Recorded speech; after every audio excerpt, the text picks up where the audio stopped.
ఎంత అమూల్యమైన మాట అపోస్తలుడైన పౌలు రోమపత్రికలో వ్రాయడింది. ఏ భేదం లేదు.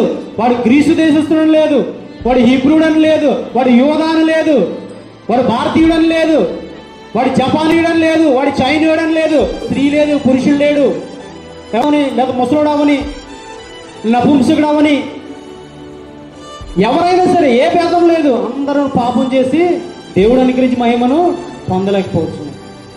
అక్కడ పరిచయుడు పాపాత్మురాలు ఏమైందంటే ధన్యురాలైంది. పరిచయుడు దేవుడు కాలకపోయాడు. ప్రియమైన వాళ్ళు మనం ఒక్కొక్కసారి దేవుని మందిలో ఇచ్చించుకుంటామేమో, అది కూడా మనం గమనించుకునేటువంటి వారిగా మనం పొందలేకపోతున్నాం. కాబట్టి మనము కూడా అటువంటి ఏదైనా లోపం ఉంటే మనలో కూడా సరి చేసుకుని మన కుటుంబాలకి మనకిని ఆశీర్వాదకరంగా దీవెనకరంగా ఈ వాక్యం ఉండాలని దేవుడు మనల్ని మన కుటుంబాలను దీవించి ఆశీర్వదించడం గలుగుతాడు. ఆమేన్.